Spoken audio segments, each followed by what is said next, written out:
আসসালামু আলাইকুম ওরহমতুল্লাহি ওবারাকাতু। প্রিয় বন্ধুগণ, আমরা এখন মেঘনা নদীর তীরে আছি। এই যে মেঘনা নদীর যে অবস্থা আমরা দেখতে পাচ্ছি, যে মেঘনা নদীর এই ঢেউ আল্লাহ তাআলার কত অফুরন্ত সৃষ্টি, কত নিয়ামত, যে মহান রব্বুল আলামিন এই দেশের ভিতরে অগণিত অসংখ্য নদী তৈরি করে রেখে দিয়েছেন চারদিকে। আমরা দেখছি যে ওই নদীর ওই পার, একদম এপার থেকে ওই পারের পরে শরীয়তপুর, এরপরে এদিকে আছে নদীর বয়ে চলে গেছে।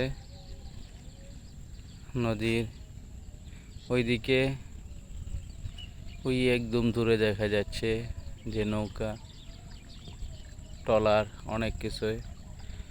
এবং এপারে এই যে পানিগুলো, জোয়ার ভাটার পানিগুলো খুবই সুন্দর দেখা যাচ্ছে।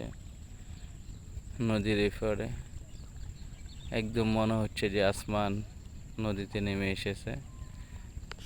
আল্লাহ তাআলার কত অপরন্ত সৃষ্টি, কত নিয়ামত, এগুলো আসলে বলে শেষ করা যাবে না। কি সুন্দর নদীর আবহাওয়া, কি সুন্দর। এই যে আমরা নৌকাগুলো দেখতে পাচ্ছি, এই যে আমাদের স্যার, আইসিটি স্যার, উনি দাঁড়িয়ে আছে ছাতা নিয়ে। আজকে হালকা বৃষ্টি হয়েছে। এই যে আমরা যদি আসি এদিকে, দাসাদির পাশে এই নদী অবস্থিত। এই নদীটা চাঁদপুর থেকে সরাসরি এই রোডে ঢাকা যাতায়াতকারী লঞ্চগুলো যায়। আমরা দেখতে পাচ্ছি দূরে অনেকগুলা ট্রলার দাঁড়িয়ে আছে। এখান থেকে খুব কমে দেখা যাচ্ছে মানুষ। এদিকে অনেক অসংখ্য বাড়ি আছে যেগুলো নদী ঘেঁষে।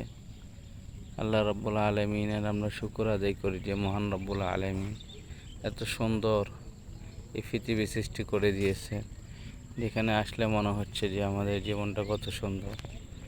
সকলে আসার চেষ্টা করব আমরা, এই জায়গাগুলো দেখবো, আল্লাহ তাআলার অফুরন্ত নিয়ামতগুলো দেখে দেখে নিজের জীবনকে স্নাগ্ধ করব। খোদা হাফেজ। আল্লাহ তাআলা সবাইকে সুস্বাস্থ্য কামনা করে এখানে শেষ করলাম। সকলে ভালো থাকবেন। আসসালামু আলাইকুম ওয়া রাহমাতুল্লাহি ওয়া বারাকাতুহু।